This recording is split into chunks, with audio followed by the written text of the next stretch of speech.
My name is Varisha and you're watching English with Varisha. Welcome back to my video. Today I'm going to discuss with you some of the preparation for this new season, which is the school season. It's coming. I know that some of you have been wondering that why am I creating this video so early? It might be so early for Americans and it might be so early for different part of the world, but here when I'm talking about, most of the people are ready to start the school because it's just here. So I'm going to tell you what is important, how to be pre-planned, and this video is going to provide you the message that not only school for school season, but also that you have to be pre-planned no matter what in any situation so that you can handle them. And today's video is just about that, but in a school version. So let's start this video without any delays. Let's go.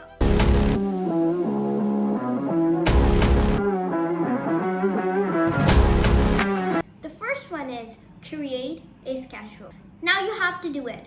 No delays in this because this tells us to be always pre-planned. Have you ever wondered, people might be writing about to-do lists and this might be not you. You are the person spur the moment, coming, clumsy, things like that. This was me 1,000 years ago. Just kidding. But this was me. But now, when I understood that it's important for me to look into the things and to be pre-planned, I started creating schedules. And it is the effective thing. The effective thing. Believe me. You have to create a schedule. When are you going to sleep? When are you going to get that? Hit the hay and things like that. When are you waking up actually, writing things and doing and shutting them down? This is the whole routine that you have to create. It's the whole process which you have to become the master of. So let's go to the tip 2. Another one is my favorite. This was me, actually some of the days ago I've been doing this. Set academic goals. This is the point. When you're setting academic goals, I mean by you have to look into what are you going to achieve in this whole period of time, in this whole year when you have school, when you're preparing for back to school. So you see, when you look into these things, these are the little attention to details. Setting academic goals is necessary, and this tells that you are so careful about your life. You're so careful and you're not careless, like clumsy person, but you're actually looking and vision things. You really like visualizing things and looking into what you can do.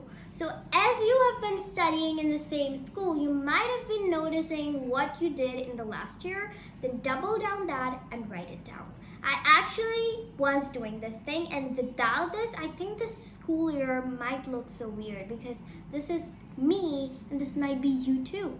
So let's move to the third one. Third one is digital declutter. It is important to look into this thing when you are just decluttering all of your stuff. You know that you're decluttering your study space, things like that, your room, and completely your previous supplies which are not in use. It is important to look into digital one because nowadays people are mostly shifting from the paperwork to the digital one. As I've been using Notion, I've been using it for the quick planning, and as you can see, I have my bullet journal and I do it every day, and I think that this is the only thing which I do non-digitally because all things like brainstorming ideas, coming up with quotes, these are all the things which I only have mobile phone, it's available, and then I do it and I make the quick notes of it. And the only thing that I do not digitally is actually planning my day and also journaling, putting my thoughts down. This is what I do non-digitally, but I would recommend you to clear out all the stuff which is not in use, your files, your document. Go ahead, check that. Clear all the things, your wallpaper, your photos which are from the previous things, and then do this whole declutter stuff. Make this whole session a day and then do it because you have plenty of time right now, believe me. And at the end of the day, you'll just regret if you won't do it now. Why didn't I do it? Now I don't have enough time and I am just keep combining and missing out the things just because it's so much mess in my head. So do that.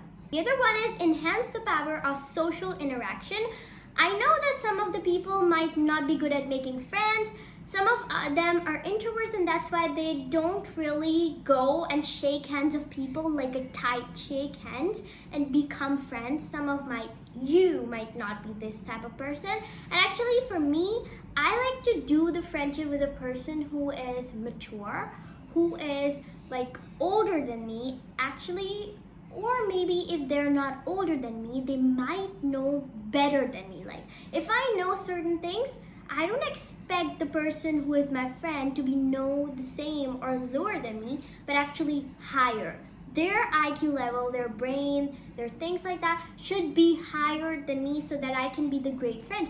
You know what? I always tell my friend that you do friendship not for the purpose of being best buddies, but you do friendship because of the purpose of reason. Like there is a reason behind this thing.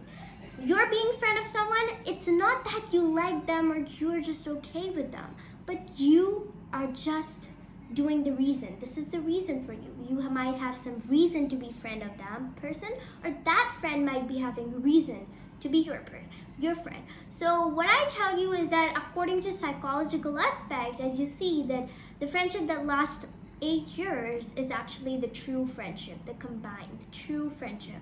But actually for me, it sounds all creepy because I do not make that often friends. I look at them and I don't act so immature. So make your social interactions beautiful. Don't do savage mistakes in front of your friends. Don't just laugh and giggle. I know that this is a thing which calms down somebody's stresses and pours out them, but this just makes you a little bit maturely immature. You're in the class, you're the perfect person. You're the perfect personality to yourself, but you're being a little slightly immature, and that's just destroys your whole repo. So become the good person and do the better social interactions. Let's move to the last one. Hey, so the last tip, last but not least, is actually my favorite: organizing supplies. You have a stationery, you have different things that you are excited about. I'm actually excited about the pencil case. I put all the new collections that I've collected for the summer vacay. In the summer vacay, I just poured them down into my stationery like a pencil case. Get your bag, do things, and if you already have stuff like a spiral notebook or even a bag, go ahead with them. Actually, your teacher might be giving you some list of supplies that you have to purchase. Go ahead, get them, and don't be afraid of using something from old. It's also the part of our lives, and if you'll just save the money, you're saving your career. You're saving and investing in different things which are more important than this backpack, than this new aesthetic thing. So do that and go ahead with that. So thank you so much for watching my videos. If you really like them, don't forget to give me a thumbs up in this video and also subscribe to my channel. Most of you are currently watching my channel but not yet subscribed. And leave me a comment which was the most exciting thing for you when it comes to the back to school season. Good luck for your back to school, and I'll see you on the next. Let me give you a little sneak peek, and that is I'm creating some new projects for you, so you have to stick with me and you can have something which is reliable, trusted, and things like that. I cannot just reveal it more than this, so I'll do it in my next video. Don't forget to wait and turn on your notifications so that you won't miss any of my videos. Thank you so much and good luck to you. Bye!